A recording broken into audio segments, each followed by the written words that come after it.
Ladies and gentlemen, my name is Paul Heyman. And as your wise man, I'm here to bestow upon you the wisdom that you're listening to Punks Talk Wrestling. 1, 2, 3, 4. Welcome to Punks Talk Wrestling! On this episode, the road to WrestleMania is about to commence. With this year's Rumble event right around the corner, we look back at the very first WWE PLE to hail from the Kingdom of Saudi Arabia as we review the greatest Royal Rumble! I am RW Hellborn, the PA Rock Prince, hailing quote-unquote from Philly! And I am one half of the crown, which is one half of your Punks Talk Wrestling Inter-Universal Tag Team Podcast Champion host of the world! Now, then, and forever by my side, 3,500 miles away in London, England. He is my tag team podcast partner. He is the other half of the crown, which is the other half of your Punks Talk Wrestling Inter-Universal Tag Team Podcast Champion of the world, Mr. Did You Know? Sir King of Reels, the proper prick, CJ Newman.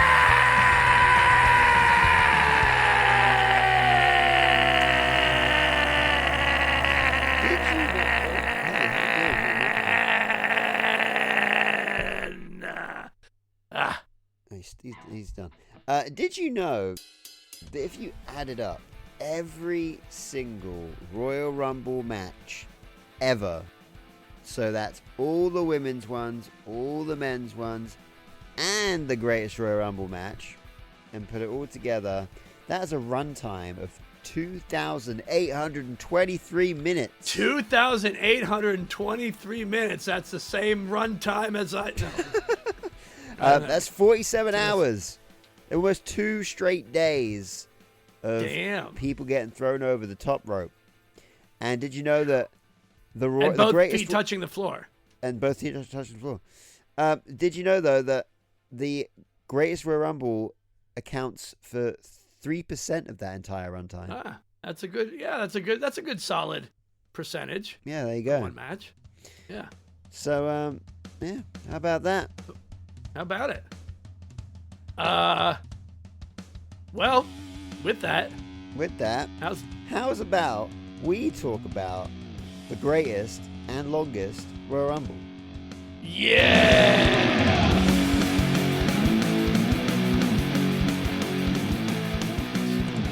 A5, episode A5. Yeah. Here we are. Here we go. Yeah. Back at it again.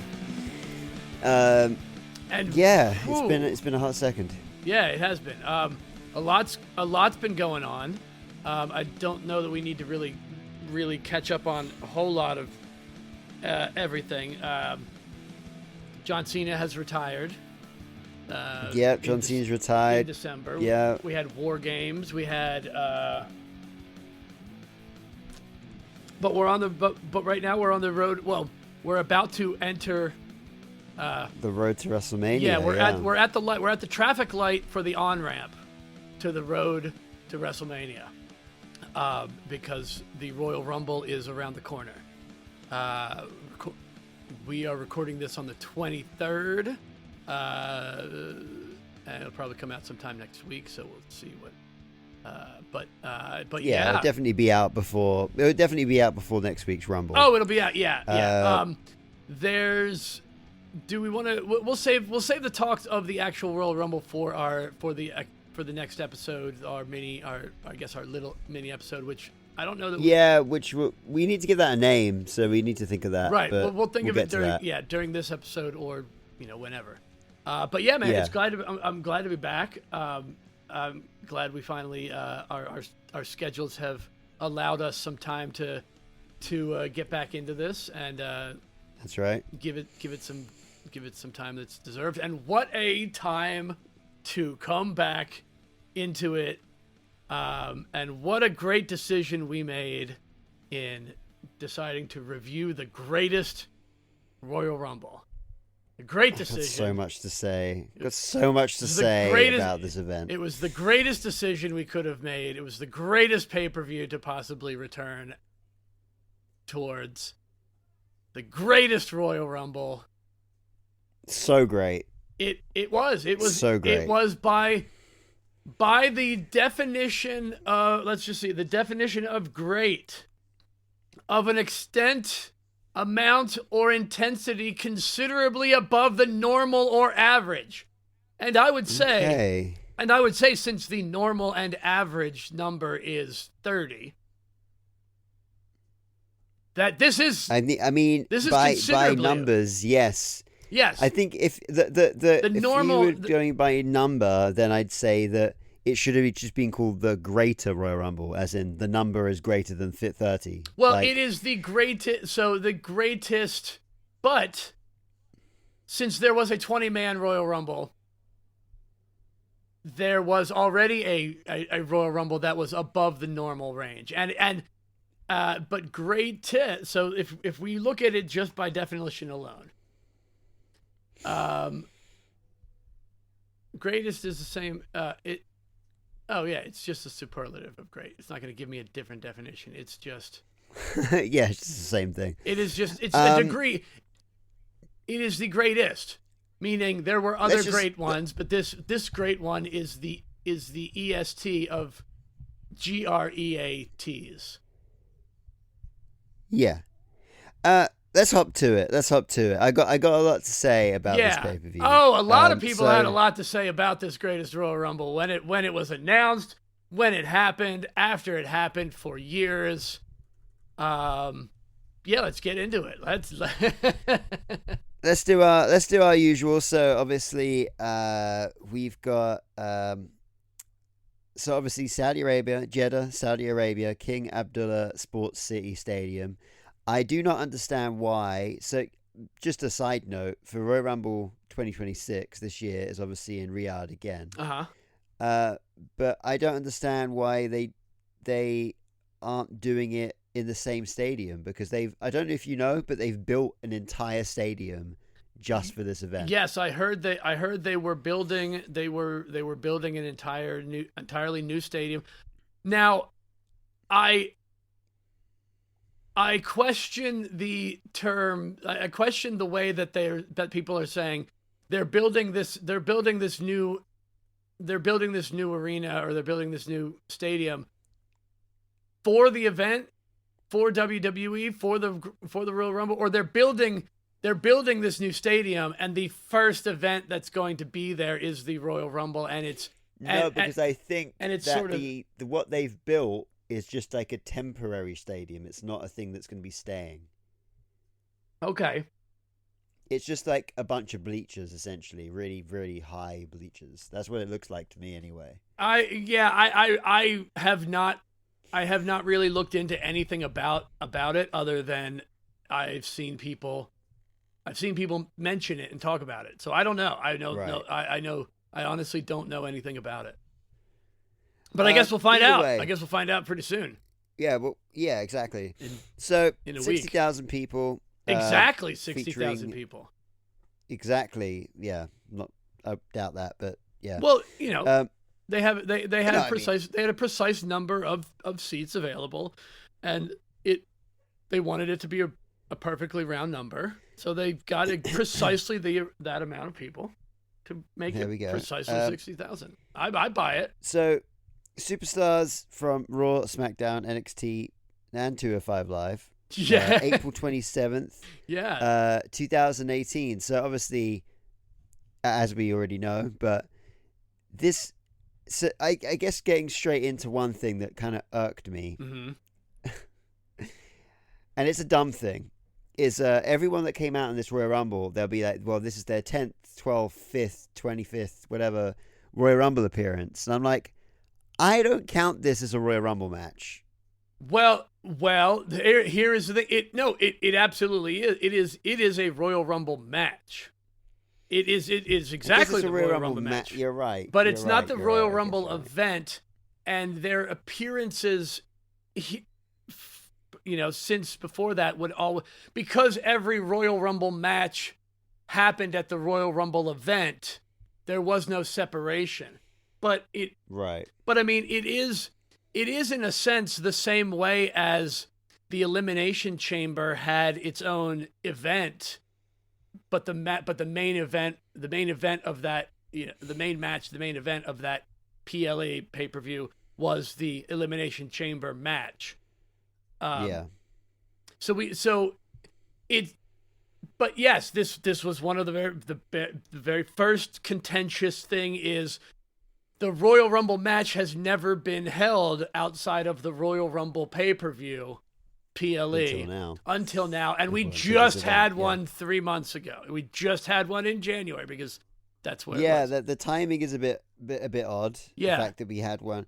And also I think the fact that, I mean, we'll get to the Royal Rumble match itself later, but I feel that it was quite strange that the winner of the Royal Rumble, of this 50-man Royal Rumble, didn't actually get anything for winning it. They did, absolutely. They got a trophy, and they got a championship title belt.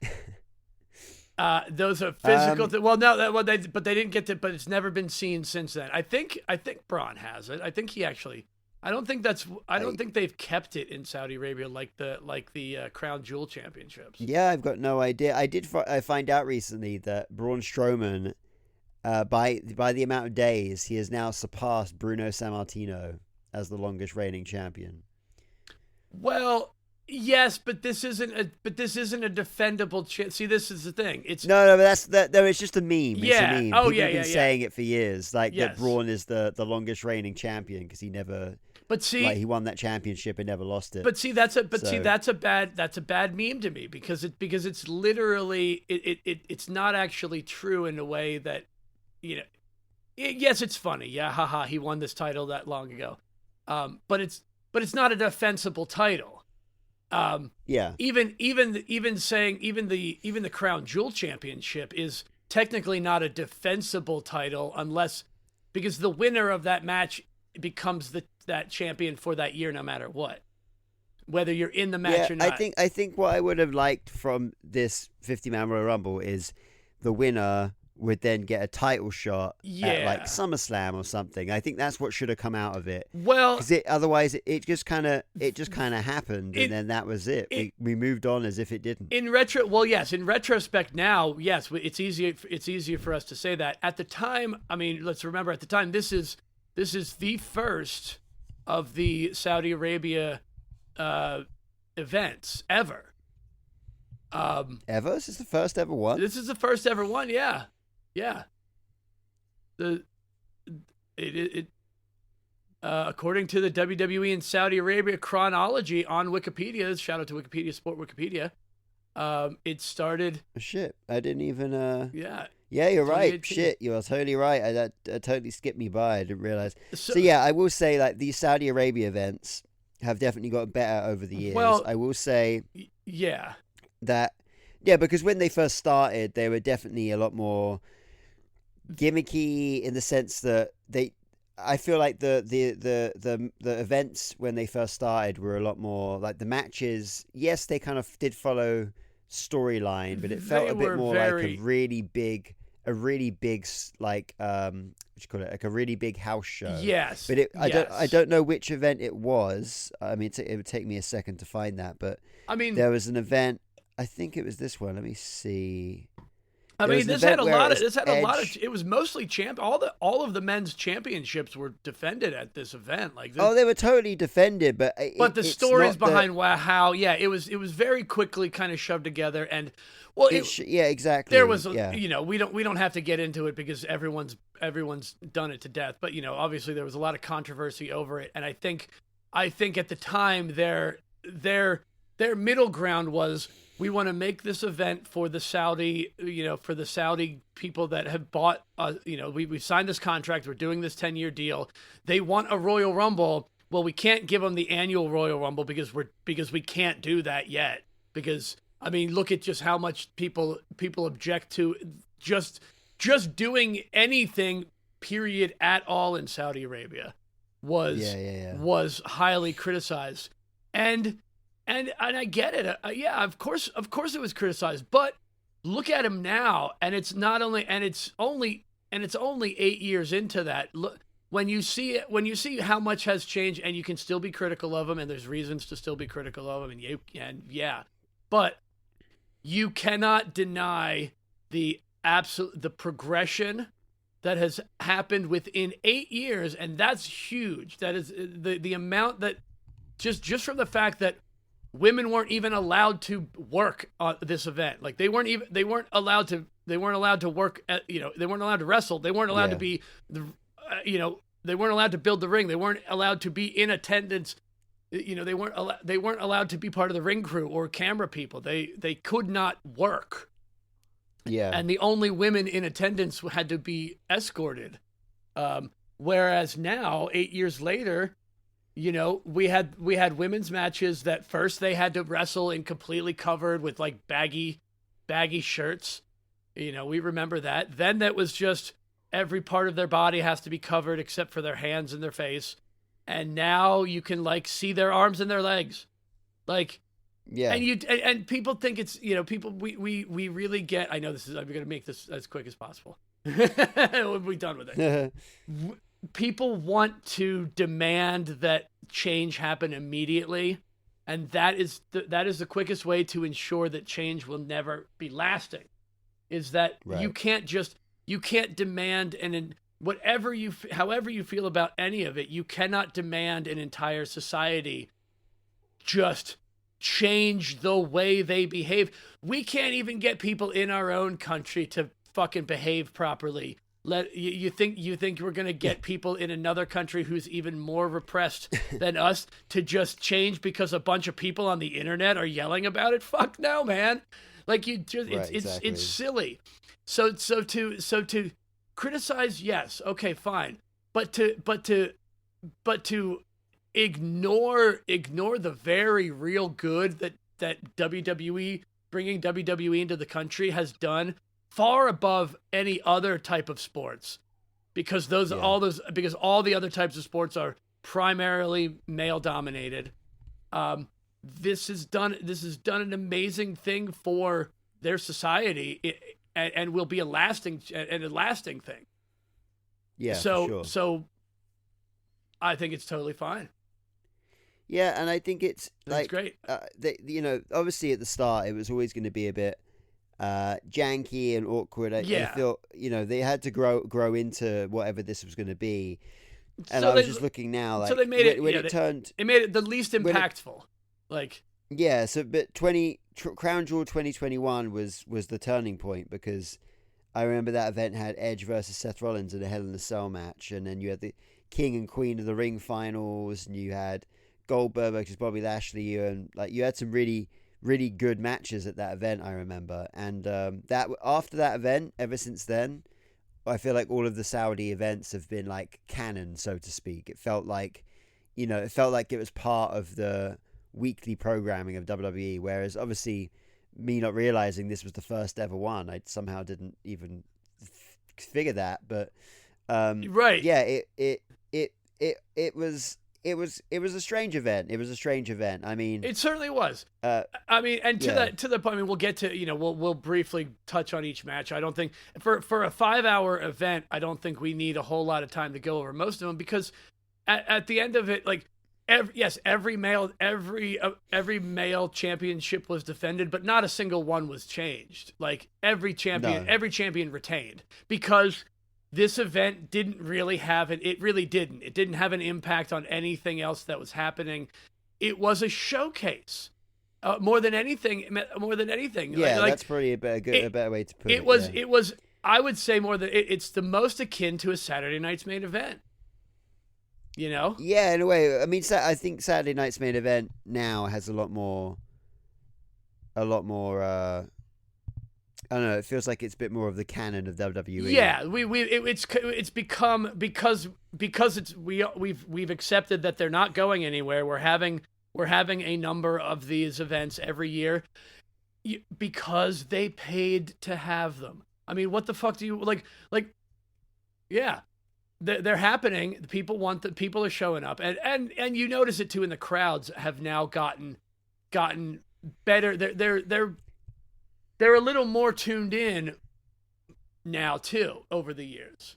Whereas it's not. Yeah, I mean, obviously, noticed. this being the first ever one, like obviously, that's one thing I did put in my notes about how I remember these first few Saudi events where everyone on the flat kind of floor but was barely even interested in the actual wrestling at all. Right. They had these huge open areas on the ground where like the princes and the sheiks and whatever, like it was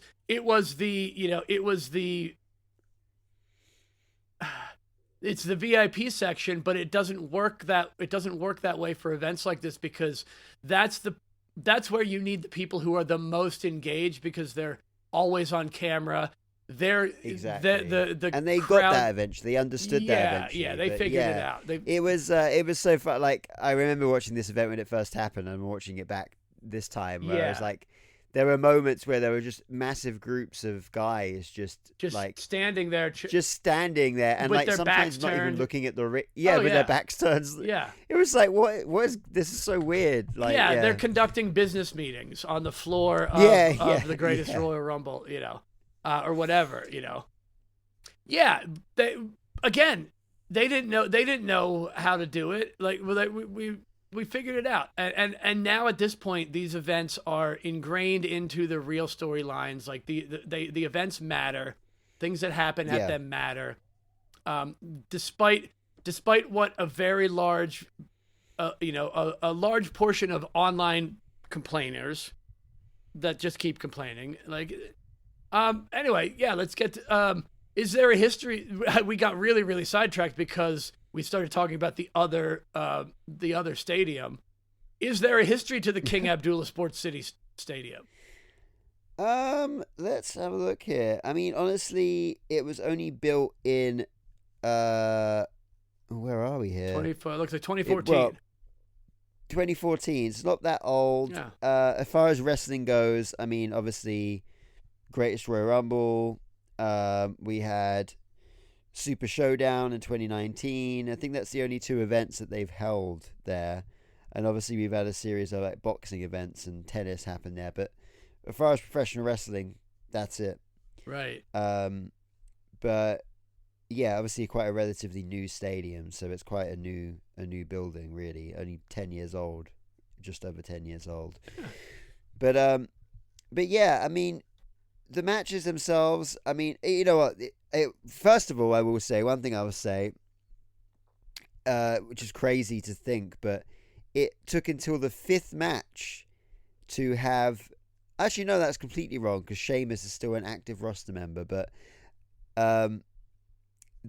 it's kind of crazy how this event is only, from 2018? Yeah. So it's 8 years ago, and the amount of people on this roster, on this card, that are no longer with the WWE is like astonishing. Right, it's only 8 years. Like I couldn't believe it. Like obviously, there's some people that retired, but there's so many people that are like just aren't with the company anymore. Right. Only 8 years later, which is wild to me. Yeah, and I mean not just in these. I mean in the Greatest Royal Rumble match itself, too. Especially. Well, I have a little statistic for you here. Okay. All right. Which I'm now wondering if I did actually put that in my notes. Yes, I did.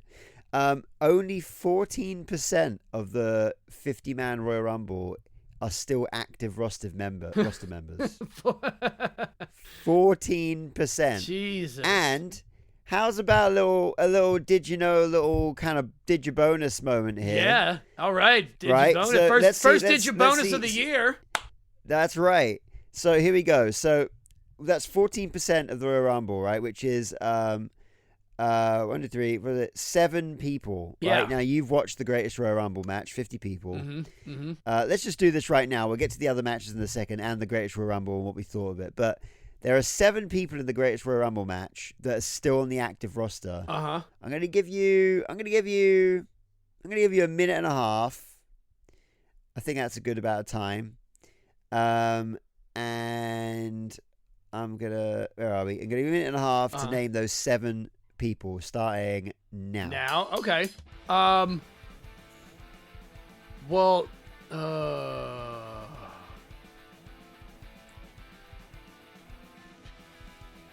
I remember the New Day were in it, so Kofi Kingston and Xavier Woods.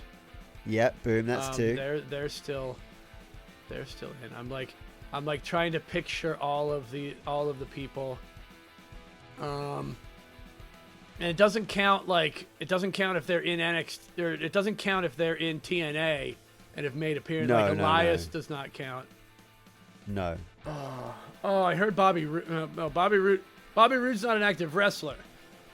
No, he's not. See, he doesn't count. Chad Gable was in it, but he's on injury, but he's still active, right? Chad Gable. No, he's still active, Yeah. so that's one of Chad them. Gable. Yeah, Chad Gable. Randy Orton. Randy Orton, that's another one. Randy Orton was in it. You got 3 more. I'm gonna give you 2 minutes, so you got another 50 seconds. I believe 50 seconds. Kevin Owens was in it. Yeah, but he's not. I wouldn't call him active at the moment. He's not active, but he's out on injury, right? Yeah, but we don't even know if he's going to be coming back. Oh, it hasn't been determined. Oh shit, it hasn't even. That's right, it hasn't been determined if he's even coming back yet. 30 seconds. Fuck. 3 more. Not.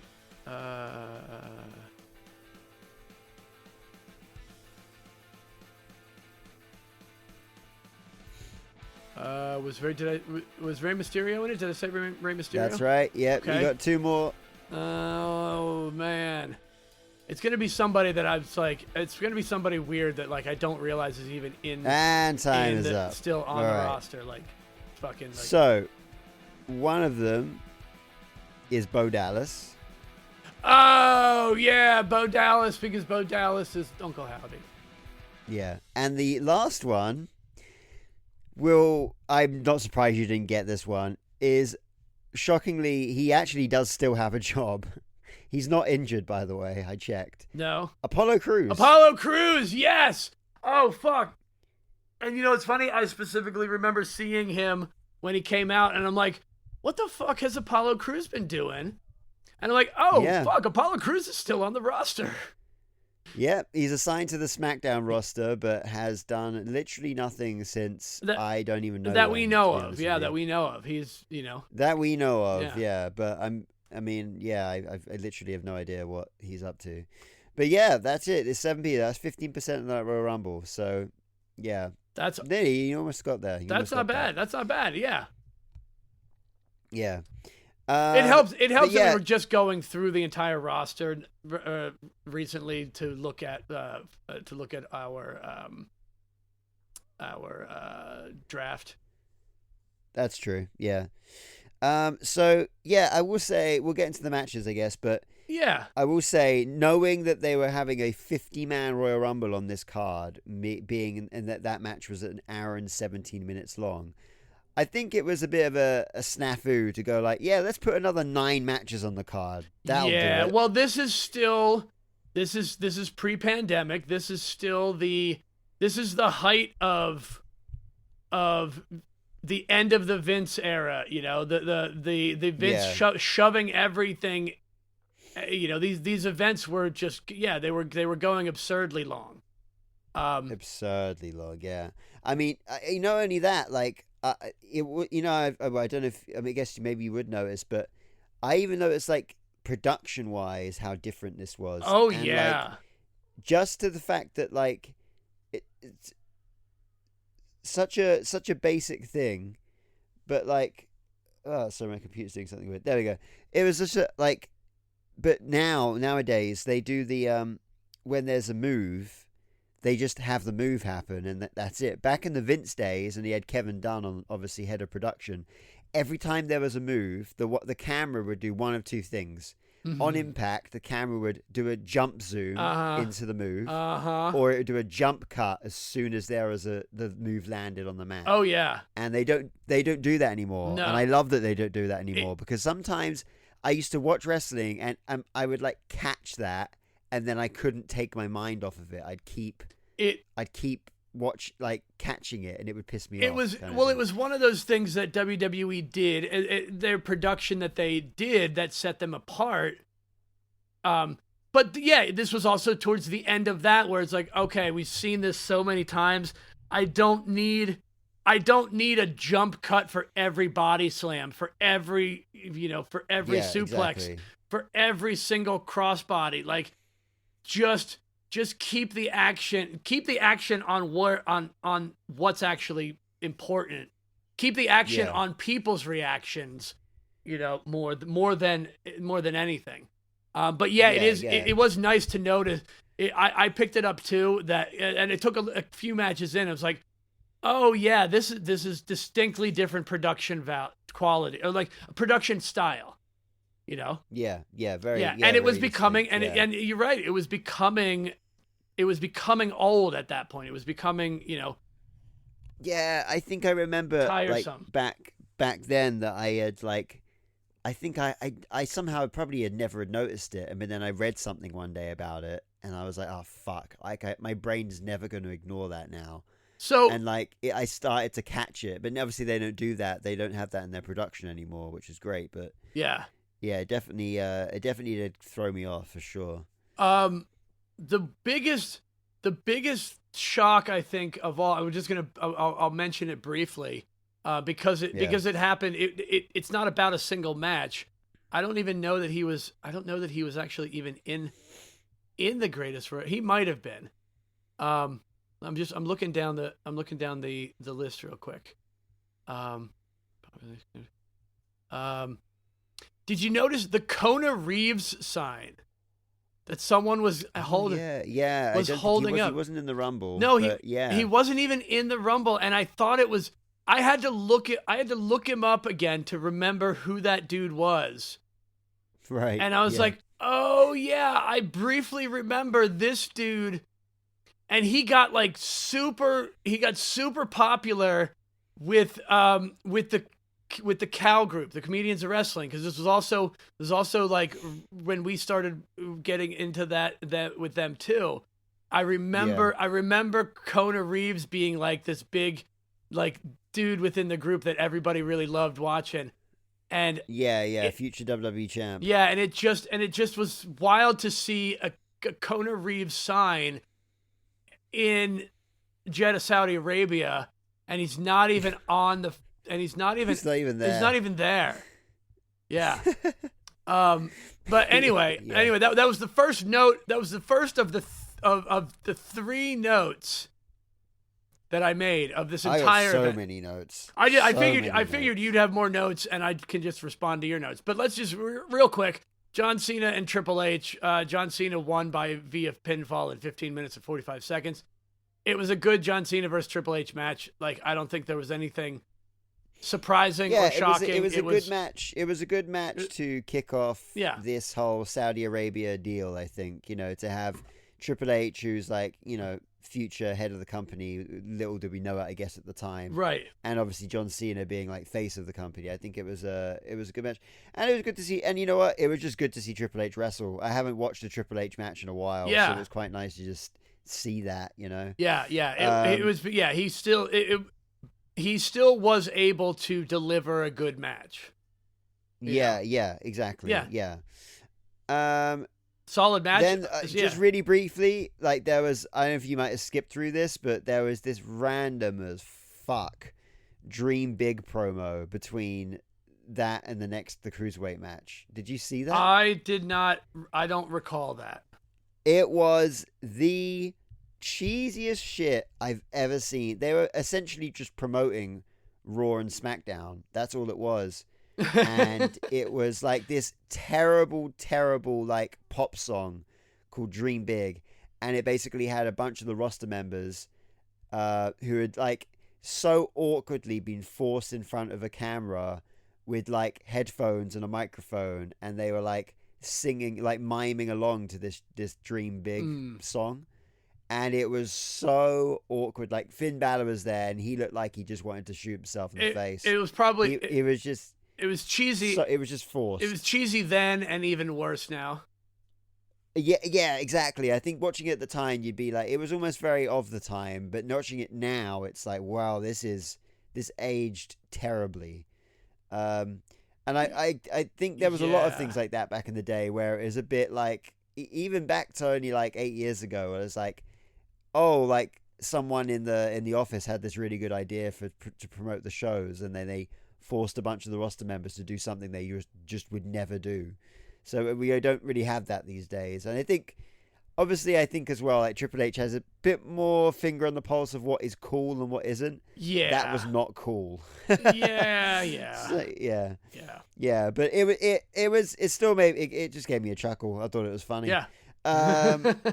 Cruiserweight Championship match. Cruiserweight. I remember that the Cruiserweight Championship existed back then, and I missed it. It was good seeing Cedric Alexander. He's still doing some stuff, right? He's in TNA right now. Cedric's in TNA. Yeah, I don't know where Kalisto is these days. Kalisto currently performing on the independent circuit under the ring name Samurai del Sol.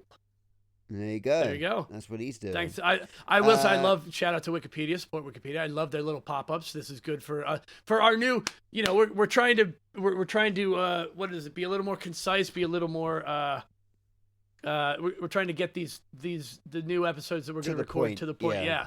10 minutes. Yeah. They gave them 10 minutes and 15 seconds. It was once again good showcase show. I got good showcase I enjoyed match. It was great, and I literally all my notes say for this match is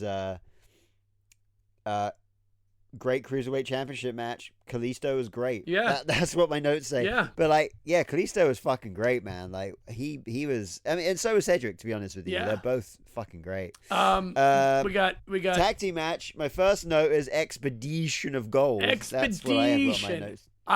You know what? Yeah. As much as I have varying degrees of love and disdain for some of the Hardy, for some things that the Hardys have done in the past, both in character, out of character, and all sorts of in betweens. Yeah. I think what they did with the broken Matt Hardy at this point was definitely, in retrospect, was the best they could possibly have done with something like that. And especially working it, what they wound up doing during the pandemic definitely helped, having a character and characters that were a little bit out of the realm of just, hey, this is a sports competition inside of a ring. It was great.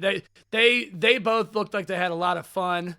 I think in my notes here, basically, I'm just saying, I said that Bray and Hardy worked really well together. Yeah.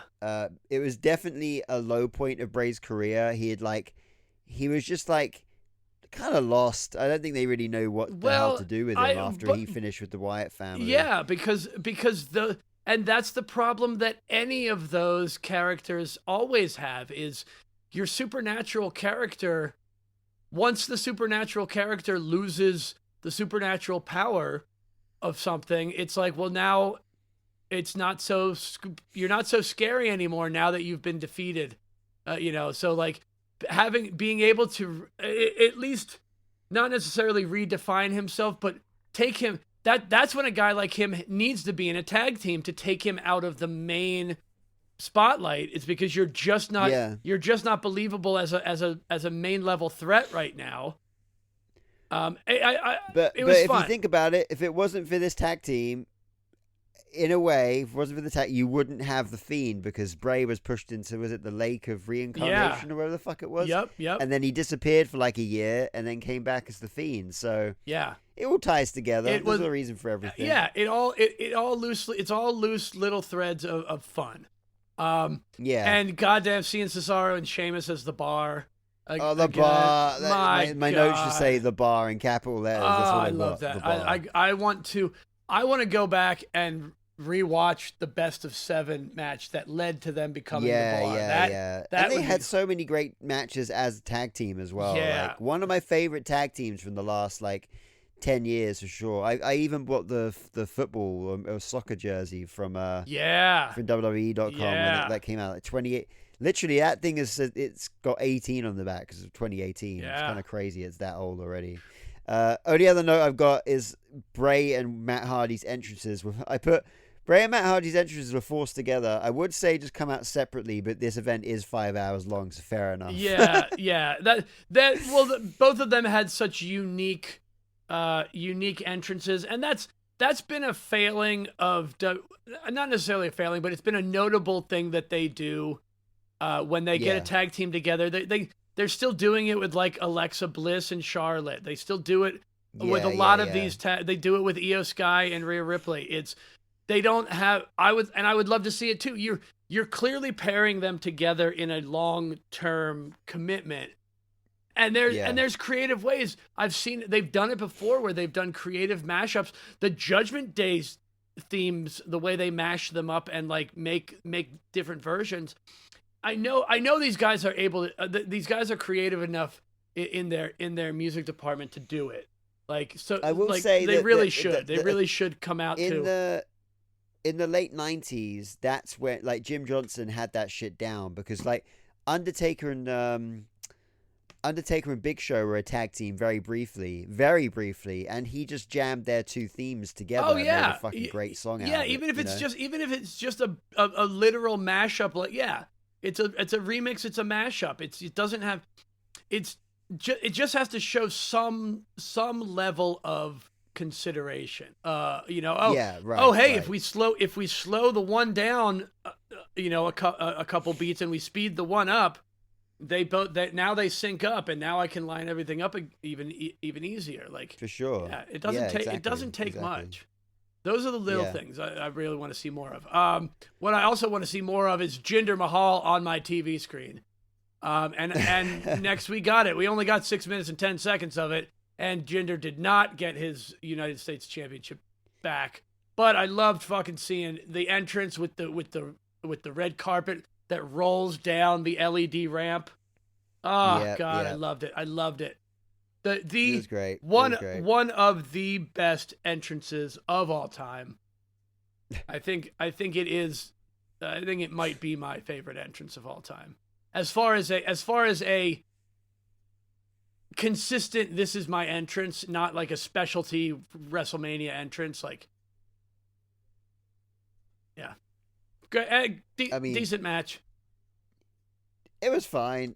You had that weird whisper in the wind where he landed about 2 feet away from Jinder, and then Jinder just fell. Yeah, it was the wind. It was the force of the wind. Whisper. It was the whisper in the wind. It was the force of the whisper in the wind that pushed him over. Right. Next thing I got to say is the motherfucking Bludgeon Brothers. Yeah, baby. Yes. That's the other. That is my other note. So good, so good seeing so ahead of their time. Yeah, and you know what? As well, like I didn't look at the card before I watched this event. I just kind of went into it blind. Yeah, me too. I didn't know this match. And like their music hit, right? Because they came out after the Usos, and their music hit. Yeah. And I was like, man, I remember this song. Who is this? And then I was like, oh, it's a fucking Blood. And they came out with the hammers and the cloaks and the so damn good, man. It was. What a fucking treat. Yeah. Only a 5-minute, 5-second treat, but it was a treat. Shortest match of the night. Yeah. Yeah. It was, yeah, but hey, whatever. You got to see the Bludgeon Brothers. I'm happy. Yeah. Yep. That gives it that immediately bumps it up for me. Then. Yeah. It was just good to see them. Possibly. Next, I put right. So I watched every match in this card, right, and I was like, oh yeah, I remember this. I have zero recollection of this ladder match ever happening. Yeah. Like, no idea. I mean, I'll be honest. I'll be honest. Like, I really had zero memories of a lot of these matches. So yeah, but Yeah, definitely. I think something about each of them like triggered something, but this match like came in and I was like, what the fuck? This is a match, because I Yeah. look at Rollins, Miz, Balor, and Samoa Joe. Like I'm like, that's a good ladder match. I was like, shit, this is gonna be good. I won't lie, I was a little underwhelmed. Um, Yeah. it it was really underwhelming actually. I wonder if, because nobody even was there even any blood during that match?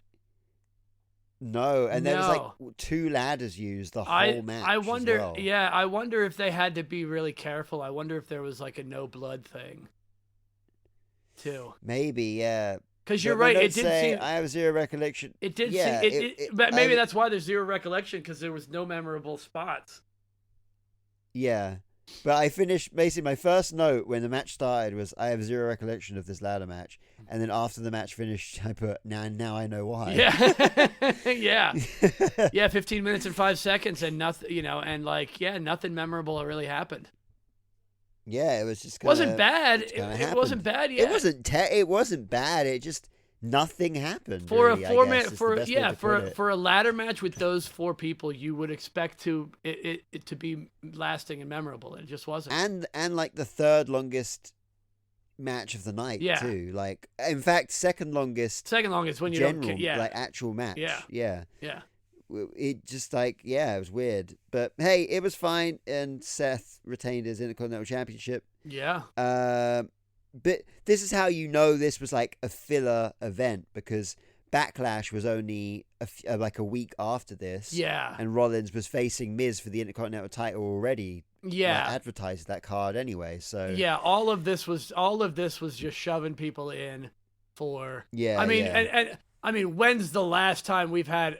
Let's just go right to it. I mean, granted, AJ Styles versus Shinsuke Nakamura, great match, like great matchup. Yeah.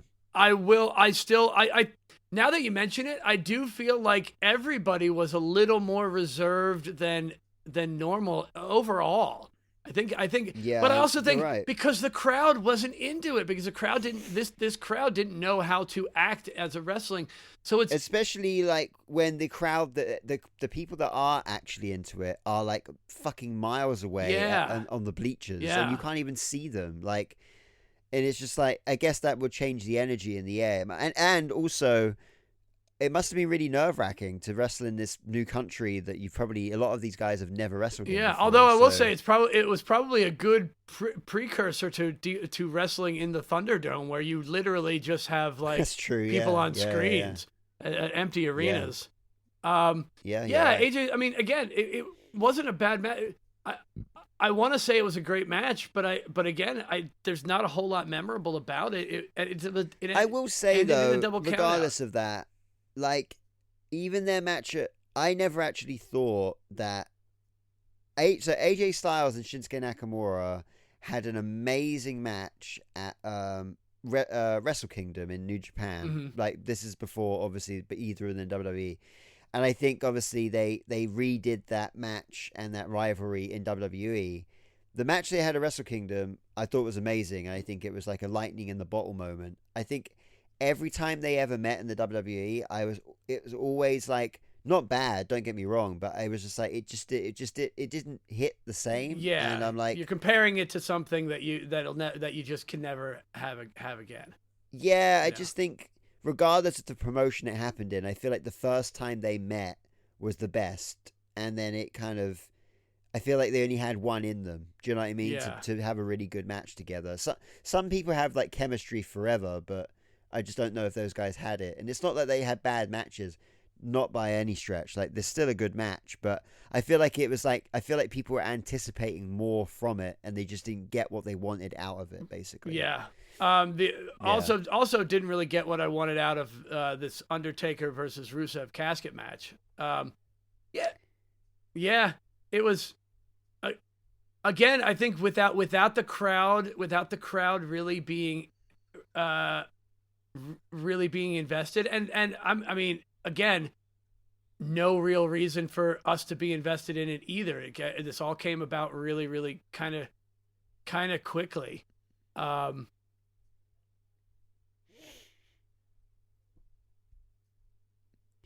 Yeah, it just happened. It happened. 9 minutes and 40 seconds. Undertaker defeated Rusev. And a little tidbit as well is this match was scheduled to be Undertaker versus Rusev, and then a few weeks later they rescheduled it to Undertaker versus Chris Jericho in a casket match. Right. And then they just reverted it back to him versus Rusev again. Yeah, I don't. A week later. I don't remember why that was. I don't know if there was. Yeah, I don't think there was ever an explanation. I think it just kind of.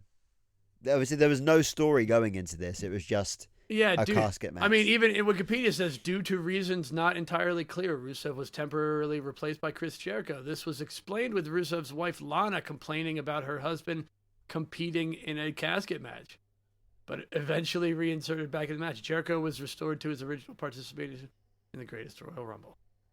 Yeah, there you go. Yeah. Anyway, well, good. I'm glad because whatever it was not very. But memorable. hey, we got to see an Undertaker. I haven't Got seen to see an Undertaker. the Undertaker's entrance as well, and that was nice. It was nice. Yeah, it was nice to see an Undertaker entrance. And hey, Brock Lesnar versus Roman Reigns in a steel cage. It was exactly what you expected. It's exactly what you expected from Brock Lesnar versus Roman Reigns in any match at any time.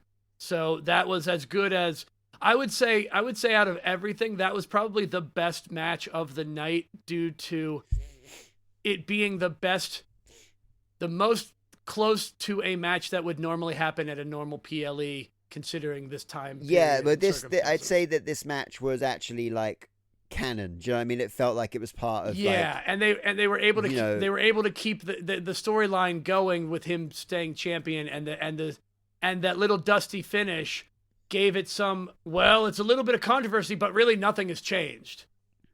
Yeah, exactly. Yeah. But yeah, that was a cool match, and it was like, those two guys have fucking chemistry, and they always will, Yeah. So yeah, that was fun. Yeah. Yeah, but steel cage matches are always fun, no matter what. There's yeah. All right, for the greatest Royal Rumble, do you want to run down just the entrance as they come in? So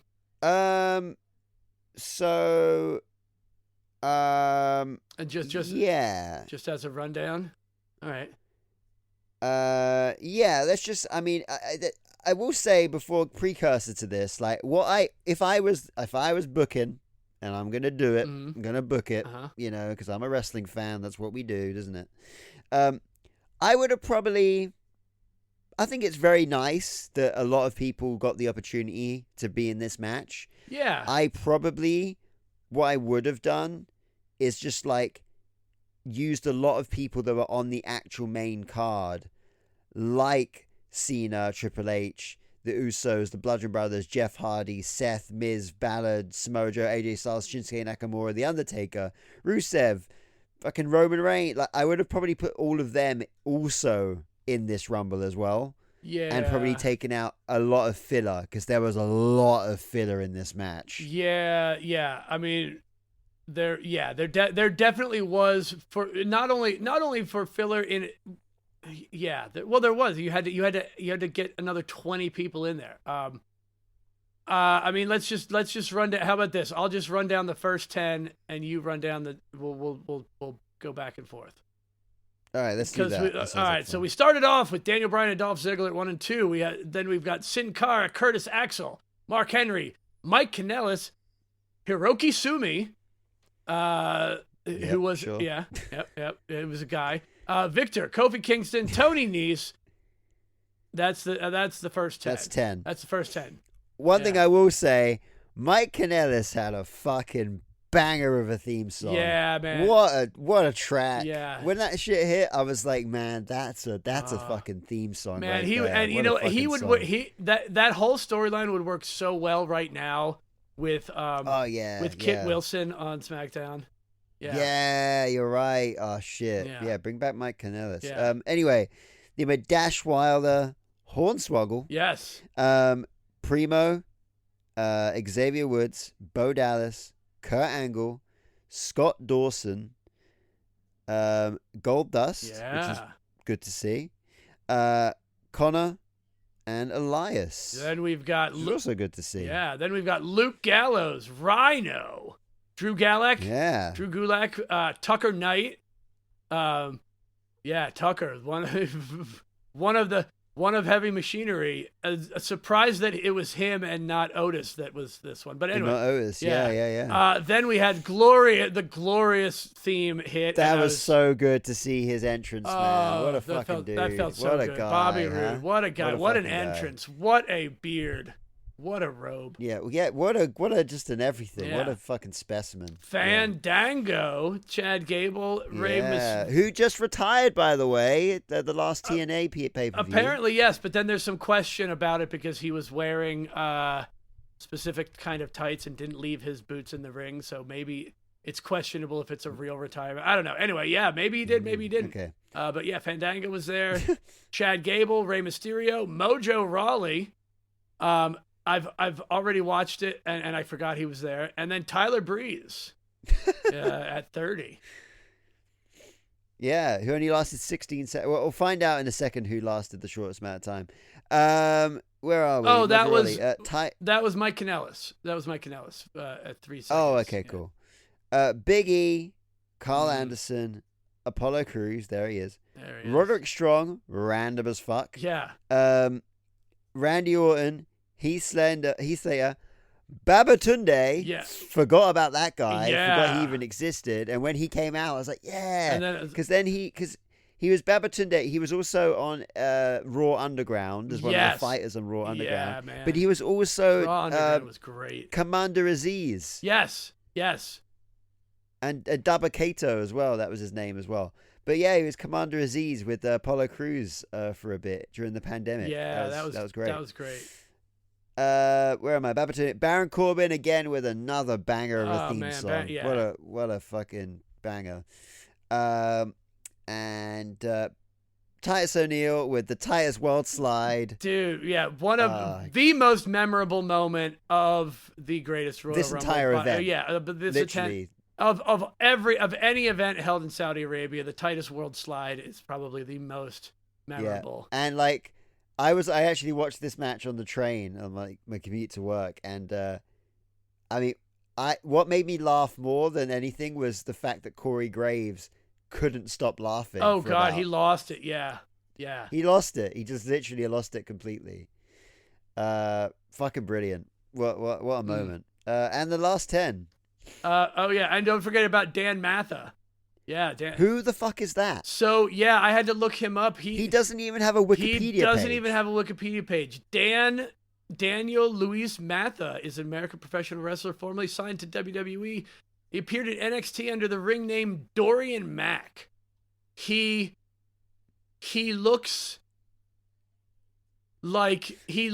looks like default wrestler, like WWE, create a wrestler. He looks like the default create a wrestler in WWE 2K. Like I can't emphasize enough how absolutely generic he looks. Bald head, stubbly facial hair, 1,000-yard stare, yeah, larger traps than he wrestler. needs. Yeah. Pretty good physique, but just completely lost.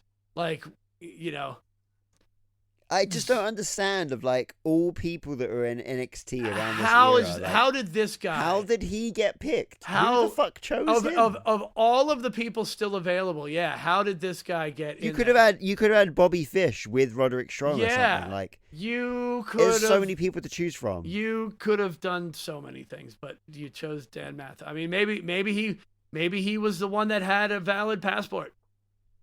Maybe that was it. Maybe he had the passport, and maybe that was it. Yeah. But then you have what we'll know to be the winner: Braun Strowman at 41, Ty Dillinger, Kurt Hawkins, Bobby Lashley, the Great Khali, which I found out this was his last ever match with WWE. Oh wow, okay. Yeah. Kevin Owens, Shane McMahon, Shelton Benjamin, Big Cass, and Chris Jericho. Whom rumors abound may be a surprise entrance in this year's Royal Rumble. This year's, that'd be a full circle moment. Yeah, in a way. yeah. It's been interesting that he was kind of. I don't know if it was a surprise that he was here, but he was definitely winding down, and I think this was his last. This was his last appearance. It's Chris Jericho's final match in WWE. Ah, look at that. Up until maybe next weekend. Yeah, that's so there it is. I mean, we tried to make this as quick and painless as possible, but it was long and painful, in ways. So there it is, the greatest Royal Rumble by name. If not the greatest, definitely the longest. You know what? You know what we didn't do? We skipped right over the on-screen personnel. Oh shit! Look at that. So we're just gonna throw it here in the back end. English commentators Michael Cole, Corey Graves, and Byron Saxton. Spanish commentators Carlos Cabrera and Marcelo Rodriguez. Arabic commentators Faisal Al Mugabzib, Sultan Al Harbi, and Jude Al Dajani. Ring announcer Greg Hamilton, referees Danilo Amphibio, Jason Ayers, John Cohn, Dan Engler, Derek Moore, Chad Patton, and Ryan Tran.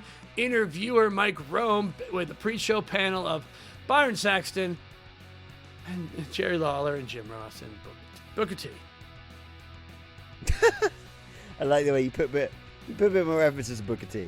Yeah, Jerry Lawler just didn't age well at all. So anytime I hear his voice, it's just an automatic bummer. And on that note, let's get the. There we are. Yeah, here we are. We're back. We're a little rusty, a little still off the rails, coming back into it. But we did it. We did it. We're done. Let's just wrap it up. I'm not even going to try to say what the next one's going to be because I don't know. I don't know what it's going to be and when it's going to be, but it'll be. But it will be We're Royal back, Rumble baby. related. All that matters is we're back, baby.